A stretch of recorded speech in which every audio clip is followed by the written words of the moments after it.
Hello, so this is my bike check. This is the bike I use for everyday riding, which is basically finding a mountain, not quite as big as these Alps you see around me, but basically finding a mountain, finding a route up to the top of it, normally hiking, and then shredding the way back down, just finding the most natural route, avoiding man-made trail centres and that as much as I can, because I absolutely love mountain biking in its rawest form, which is finding a mountain, finding a route up and then finding a route back down.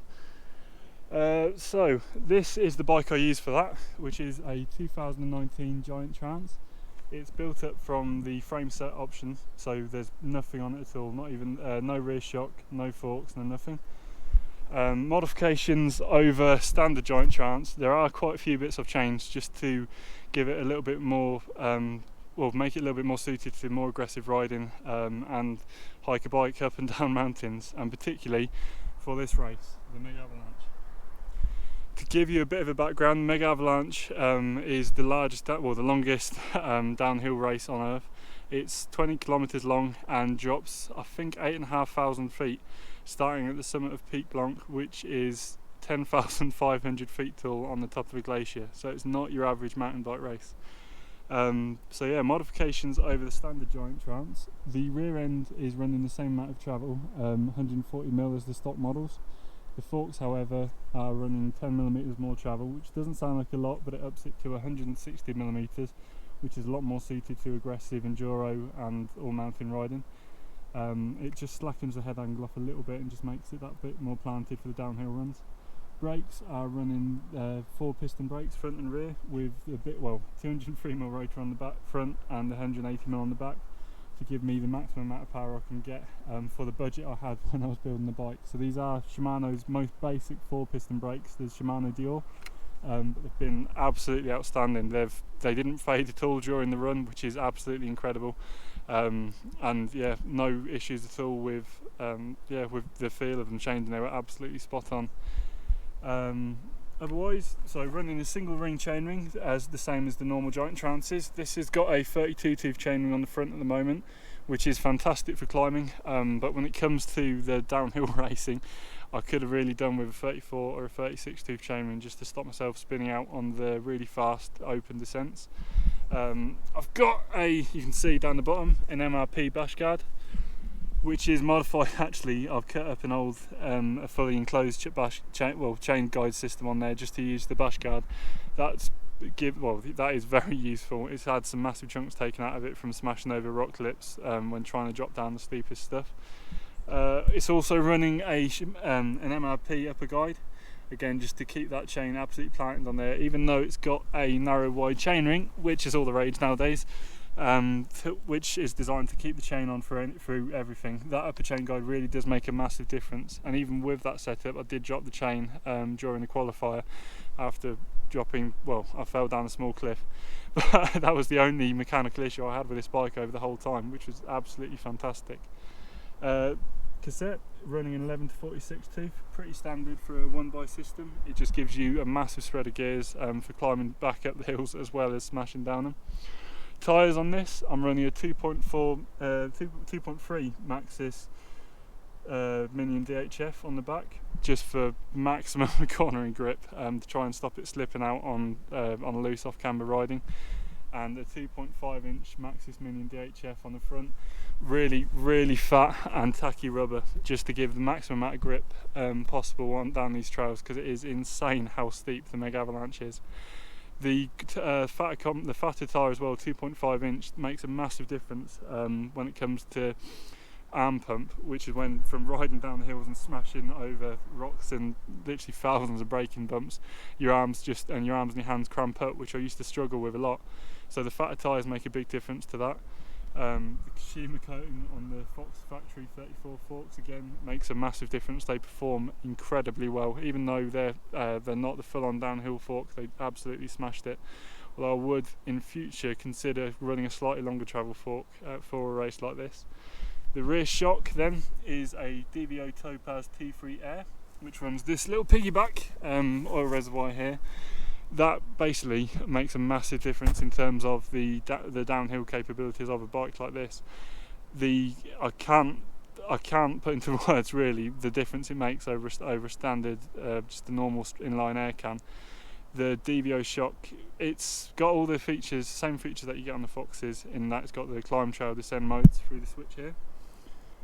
But it's just incredibly smooth, stable. Down the roughest of downhills, it just keeps the rear wheel in contact with the ground, keeps traction, absorbs the biggest of the hits, and honestly the bike feels like it's got another inch or two more travel. It's absolutely fantastic. Otherwise, so I mentioned brake arm pump earlier with the big fat tyres helping with that. These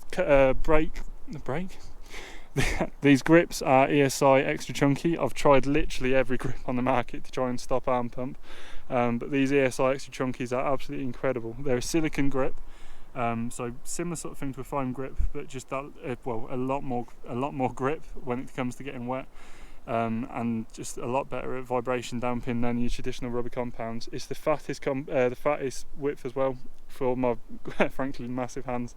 It just makes a massive difference in keeping your hands from cramping up and getting really, absolutely destroying your ride on the really rough stuff. Otherwise, running Chromag Fubar OSX handlebars. These are 780mm wide, which is absolutely massive compared to the standards I've been used to when I started mountain biking. But again, they just make a huge difference in keeping a relatively short travel bike like this stable and planted on the roughest and fastest of descents. 50mm stem. Again, it's a little longer than a lot of the enduro riders are running, but it just, for when it comes to climbing back up the hills, it makes a massive difference in just keeping the front wheel down, keeping your weight over that front wheel. It just makes it a lot easier. Otherwise, running the same flat pedals that I've run Nukeproof Neutrons, which I've run for about the past 7 years or so. They're starting to look a bit sorry for themselves, and the pins won't stay in because I keep smashing the threads out and smashing the pins out, but the bearings are still perfectly, they're like new. You literally wouldn't know the difference. So massive props to Nukeproof for putting pedals like that out there. They are absolutely incredible. Giant dropper seat post, standard on all makes of giant bikes, all models of giant bikes. Again, absolutely flawless, really easy to service with a replaceable cartridge should they ever go wrong. Physique Aliante saddle. I don't think they make these anymore, but it's a lot more comfort than some of the racer options they do, and these, it's just super tough, and it suits me down to the bone. Whatever, you can try hundreds of saddles, but when you find one that suits you, you just gotta stick with it. So I've run these for years now. Shimano Drivetrain is Shimano SLX, so that's the cassette, the derailleur, the cranks. I did have a Shimano SLX shifter, but the clamp, the way they mount onto the handlebars, is a really weak point on these. A friend of mine crashed the bike and actually ripped off the part which connects it onto the brake, the I-Spec, which I thought is it's not the best of systems out there. So I've upgraded onto the Shimano Xt, which has a much more adjustable system on there. You can move it inboard, outboard, and up and down. And importantly, should that ever snap off again, I can get that replacement part, so that makes a massive difference. So to go over again, differences from a standard giant trans: a lot more chain retention on the front through the chain guide, a big bash guard on the bottom for smashing over the biggest, roughest rocks, fatter tyres and much more aggressive tyres than normally spec'd on your standard trail bike. But again, for this sort of riding, that is the single biggest thing you can do to make the bike more capable.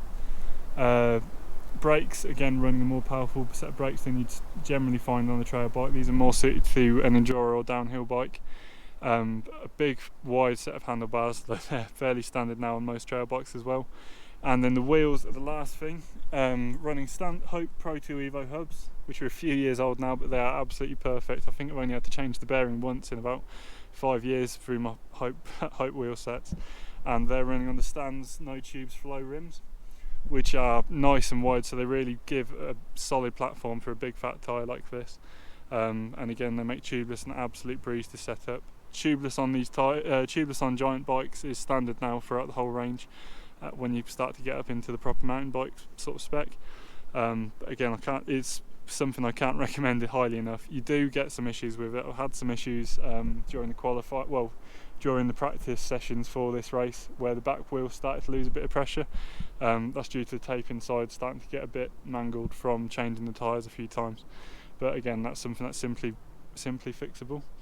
But yeah, tubeless basically means that you don't have to worry about punctures from smashing smashing into rocks. You don't have to worry about thorns, and it gives you a lot more grip because there's only one layer of rubber to deform to allow the tyre to conform around any bumps, roots and rocks and so on.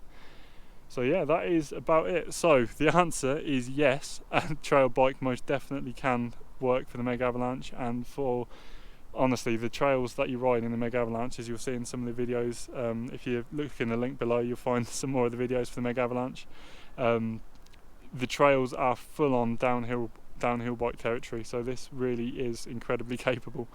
So yeah, a trail bike can work for the Megavalanche, it can work for downhill riding. You just need to change a few bits to make it as durable as possible and give yourself the maximum amount of grip on the floor as possible and make the bike as tough as possible. But these are little things that are very easy to change as you wear parts out, and you can make your everyday trail bike into a far more capable machine for riding down places like this.